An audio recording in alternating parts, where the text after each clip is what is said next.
bocange. Dalu Pak Badut. Nggih, wilujeng dalu, Pak. Nggih. Terus pundi menika dalu Pak Kades warga panjenengan sami ngempal niki dados panjenengan ruas mongkok napa mboten? Nggih, leres bocange. Nggih, ningali kawontenan ingkang kados wonten regenipun nggih kandadosaken remening manah mugi-mugi sedaya hajatipun warga masyarakat Dusun Pununggal Bukadus lan sedaya warganipun menika mangke pikantuk ijabah saking Allah Subhanahu wa taala. Ya niki ngeten Pak Dilurah, Nggih Pak Badut. wong wau dalu niku rekane Nika lho. Bocange. Nggih, bocange lah kok suarane padha. nggih. Kalau mau dalu menika wonten Cerabak nggih, menika Bilar Wayang ruangan Nggih, terus. Ajeng dalu menika wonten Pununggal. Nggih. Wis muga-muga mengki rezekinipun sempulur panjenengan anggenipun nata masyarakat mangke tentrem ayem Amin. Amin. sami gampil anggenipun pados sandang mangupa jiwa. Lah kira-kira benjang menapa anggenipun badhe wayangan bali desa. Nggih. Niku mengke diwacanakan riyin kok cange. Oh nggih. Itu perlu dirembuk sareng-sareng. Nah nggih, kula niku kok arep-arep ngarep-arepe dalang boten ning nek pami jenengan niku gelar wayangan ten bali desa wah sansaya elok wong gamelane yo anyar. Nggih to? Nggih. Menika Ayo kono dibantu. Leres. Nah nggih. kadawan apa menika mbok cange? Nggih.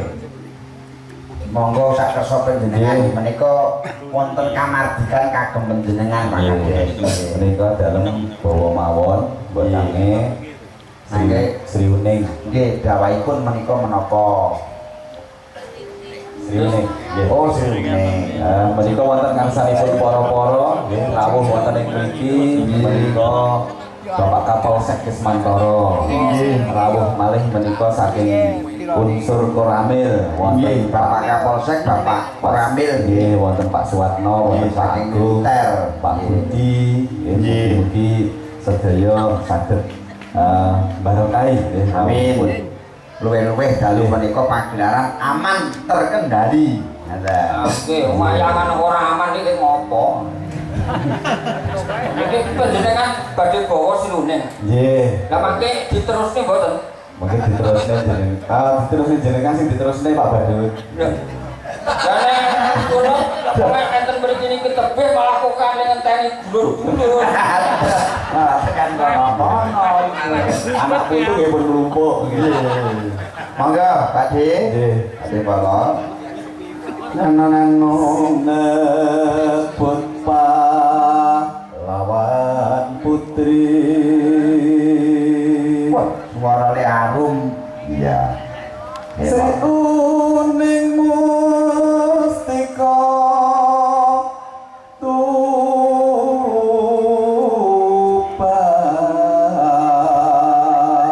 Tuban. Ya cange ngalem bono swara arum niku ora malah kaya ngecek. Leru meneh. Angge wong sing jenenge arum iku cawok. Ya ada dicerti Prambos iki dadi arum mono ki angel suara iki kaya ngono padha karo cawok. Rumah saya ku melek pangalombono ning Pak Polo kok berkleru ya tempat bantu jenengan. Ya akhirnya paling ora ki ya sing singkat, padat, mudah dimengerti ngono lho. Napa? Dadi niki wah wontenipun ngeten. Nggih, ngeten lho. Suwantenipun Pak Polo. Ngeten apik. Nggih. Putra Kanjeng Suro lawe. Nun sewu Mas Badut. Pak Polo mriki, Pak Polo Darmaji niki nawi enten lomba. Piye napa niku jenenge? Bawa. Kakek Semantara niku menang niku terpanggil. Oh, Dari nyune kula. oh ngaten. Nggih. Niku nek lomba tarik tambang. Lomba bawa Mas. Oh, Iki piye to? bawa nek sae nek tarik tambang batin kuwi lho kancane iki sapa kuwi kok iso menang niku lho. Niku jenenge perlu diluruskan kok. Nggih. Lomba. Lomba bawa kok tarik tambang. Tepang kompor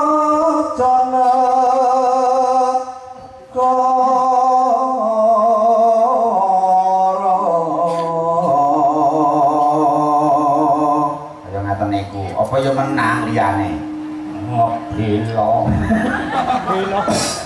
Ampun ganggu.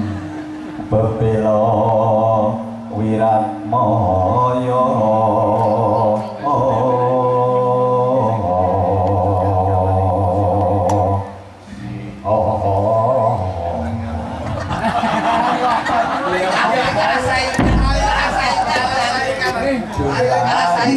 Tanurung sihune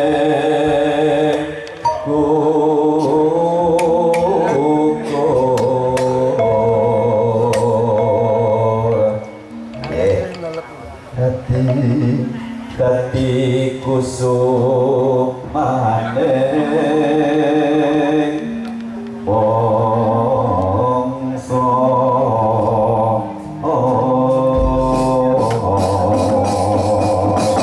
matur sembah nuwun Pak Darmaji niki mantar saking tetindih panjenengan anak bawa sriwuning mugi mahanani ayem-ayem tentreming warga masyarakat iki. Nggih, mugi dados panglipur sawetawis. Inggih. Pun kaliyan atur kula Pak Badut, menika panjenengan ingkang dipun terusaken.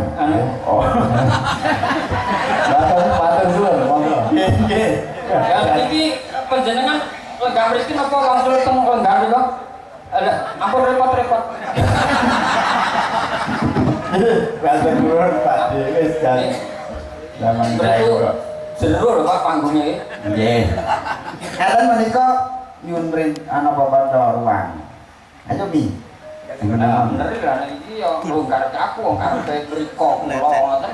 Ora iki ya loro rezeki tidung. Ah, ngoten. Nggih. Ngaten Pak Dibadut, saderengipun kalajeng kawiwitan saking bawanipun Pak Darmaji menika wonten seratan utawi layang nggih nang sampun jenerat menika dari Karang Taruna tunggal badhe nyuwun gending tunggal Sideman kaping kalipun Gubuk Asmara kaping tigalipun Sarung Jagung Ben support sik tiga ilim. nggih dipun santos rumiyin ayo Dik Mami digarap Gonggo Minang kenging digarap irama seger nggih dipamparengaken monggo kanca-kanca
Pripun, Mbak? Kaya Romeo karo Juliet Pasangan apa? ideal. Mbak, lah mula niku sampeyan iki wis pau kula pun matur to. Nggih. Aja kok nyawang kula niku yuswa sak menten. Nggih. Kowe umur berapa?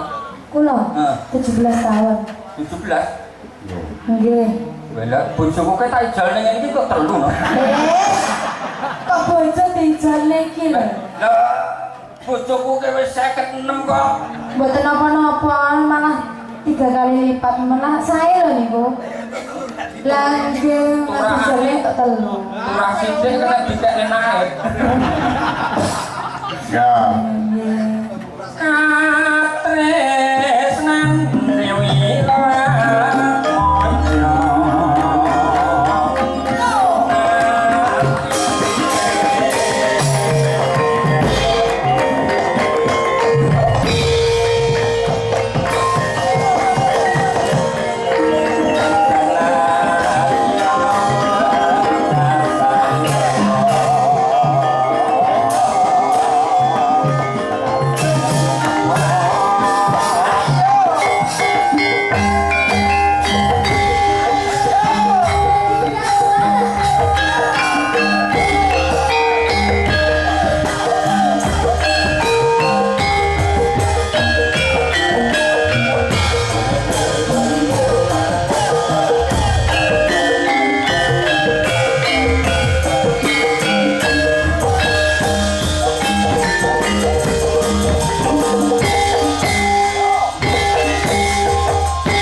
Ngapunten Pak Mbah Badut. Jenengan pun sepah polahe ampun banter-banter. Lah iki sik urung percaya meneh nek aku ki urung tuwek. Maksudnya mengke ngapunten onder dile niku lho. Lha kuwi aku ke orisinil kabeh kok. Lah sakniki sepeda motor, mobil orisinil nggih nang pun wayahe nggih mbok gugur. Oh kae sing onder dile gloton. Iki nggonku ki asli kabeh. Endi koso. Aku ke busi nek ora asli ora sudi nganggo kok. Nggih. Dadi ki setrum ki iso lancar. Oh, jenengan nggih tesih nyetrum. Lah ya ngono ya manut. Lah iya. Mboten lho, niki ibu-ibu pesindahan menika nek napa bengesane mlingir-mlingir abing. Lah jenengan kok cemeng lho. Lah sing abang lu ibu-ibu kan semangat. Nggih, lah jenengan kok cemeng. Lah kali nganti kula dhewe untu barang dhewe bengesi. Jenengan nggih yo. Kalau dinyiloni semelange tenan. Lah iya. Lah apa tak gagas nek kunane Pak Badut e. Lho di anu lho. Bu jenengan ngendikane untune berhenti. Lah iya terus iki rumangsane kena tenan wong tapusi kok. Nggih. Mangga. Sri uning datang